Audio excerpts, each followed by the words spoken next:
Then came a time of great need in the land, like that which had been before in the days of Abraham. And Isaac went to Abimelech, king of the Philistines, at Gerar. And the Lord came to him in a vision and said, "Do not go down to Egypt. Keep in the land of which I will give you knowledge. Keep in this land, and I will be with you and give you my blessing. For to you and to your seed will I give all these lands, giving effect to the oath which I made to your father Abraham. I will make your seed like the stars of heaven in number, and will give them all these lands. And your seed will be a blessing to all the nations of the earth. Because Abraham gave ear to my voice and kept my words, my rules, my orders, and my laws. So Isaac went on living in Gerar. And when he was questioned by the men of the place about his wife, he said, 'She is my sister,' fearing to say, 'She is my wife,' for he said, 'The men of the place may put me to death on account of Rebekah, because she is very beautiful.' And when he had been there for some time, Abimelech, king of the Philistines, looking through a window, saw Isaac playing with Rebekah, his wife. And he said to Isaac, 'It is clear that she is your wife. Why then did you say she is my sister?' And Isaac said, 'For fear that I might be put to death because of her.' Then Abimelech said, 'What have you done to us? One of the people might well have had connection with your wife, and the sin would have been ours.' And Abimelech gave orders to his people that anyone touching Isaac or his wife was to be put to death. Now Isaac, planting seed in that land, got in the same year fruit 100 times as much, for the blessing of the Lord was on him, and his wealth became very great, increasing more and more. For he had great wealth of flocks and herds and great numbers of servants, so that the Philistines were full of envy. Now all the water holes which his father's servants had made in the days of Abraham had been stopped up with earth by the Philistines. And Abimelech said to Isaac, 'Go away from us, for you are stronger than we are.'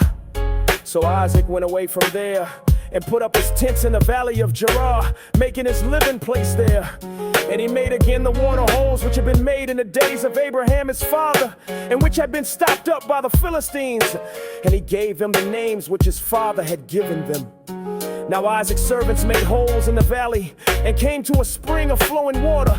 But the herdmen of Gerar had a fight with Isaac's herdmen, for they said, 'The spring is ours.' So we gave the spring the name of Esek, because there was a fight about it. Then they made another water hole, and there was a fight about that, so we gave it the name of Sitnah.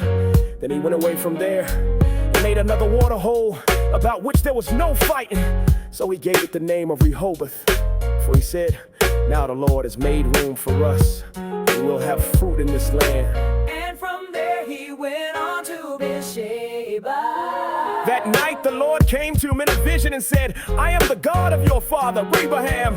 Have no fear, for I am with you, blessing you, and your seed will be increased because of my servant Abraham.' And he made an altar there and gave worship to the name of the Lord, and he put up his tents there, and there his servants made a water hole. And Abimelech had come to him from Gerar with Ahuzzath his friend, and Phicol the captain of his army. And Isaac said to them, 'Why have you come to me? Seeing that in your hate for me you sent me away from you.' And they said, 'We saw clearly that the Lord was with you.'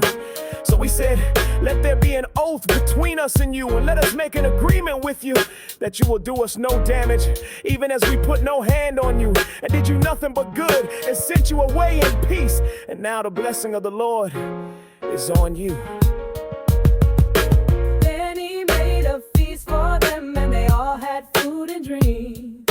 And early in the morning they took an oath one to the other. Then Isaac sent them away, and they went on their way in peace. And that day Isaac's servants came to him and gave him word of the water hole which they had made, and said to him, 'We have come to water.' And he gave it the name of Shibah. So the name of that town is Beersheba to this day.